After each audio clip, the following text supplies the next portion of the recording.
United Nations हर साल एक सूची बनाता है जिसमें वह ऐसे आतंकी संगठन या देश को रखता है जहां लगातार युद्ध हो रहा हो और इस युद्ध के दौरान वहां पर बच्चों के साथ भीषण हिंसा हो रही हो।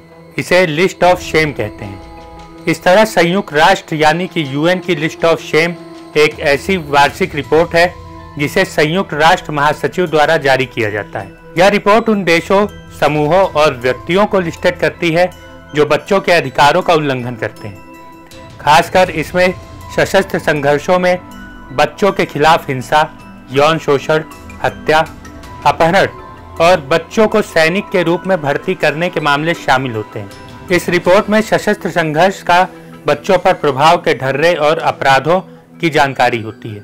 अब हुआ यूं कि इजराइल और फिलिस्तीन के आतंकी गुट हमास के बीच लगभग 9 महीने से जंग चल रही है। इस जंग की वजह से बच्चों पर बहुत हिंसा हो रही है। यूएन के मुताबिक इस जंग में 36,000 मौतें हुई, जिसमें 8,000 बच्चे शामिल थे। इसलिए यूनाइटेड नेशंस ने हमास के साथ साथ इजराइल को भी लिस्ट ऑफ शेम में डाल दिया।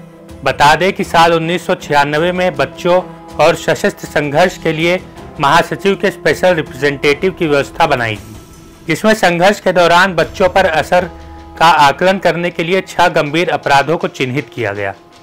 इनमें 5 अपराध करने वाला अपराधी ऑटोमेटिकली इस सूची में शामिल हो जाता है।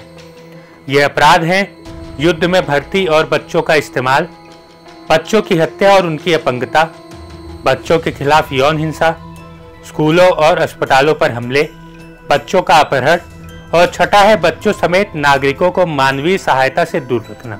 इजराइल पहला ऐसा लोकतांत्रिक देश है जो लिस्ट ऑफ शेम में शामिल कर लिया गया है। सवाल उठता है कि इस लिस्ट ऑफ शेम में शामिल होने से इजराइल पर क्या असर पड़ेगा।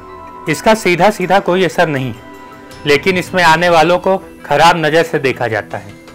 मॉनेटरी सपोर्ट करने वाली इंटरनेशनल संस्थाएं भी इनकी फंडिंग करने से बचती हैं। ये एक बड़ा नुकसान है। इसके अलावा बड़े ग्लोबल फैसलों में इनकी राय नहीं ली जाती। बच्चों पर हिंसा की रिपोर्ट सार्वजनिक करने से यह भी हो सकता है कि इजराइल को सहयोग कर रहे देश नैतिक जिम्मेदारी लेते हुए उसे हथियार या दूसरी मदद करने से पीछे हट जाएं। संयुक्त राष्ट्र की इस ताज़ा रिपोर्ट पर अभी तक हमास या इस्लामिक जिहाद की ओर से कोई टिप्पणी नहीं की गई है, लेकिन इजराइल ने इसे अनैतिक बताया है। फिलहाल इस सूची में 53 पार्टियां शामिल हैं, जिसमें आतंकी गुट तो हैं ही, इसके साथ ही कई देश भी हैं। इस एपिसोड में बस इतना ही। फिलहाल आपकी इस पूरे मुद्दे पर क्या राय है, हमें कमेंट बॉक्स में जरूर बताएं। हम फिर मिलेंगे एक नई जानकारी के साथ। तब तक के लिए मुझे दीजिए इजाजत। नमस्कार।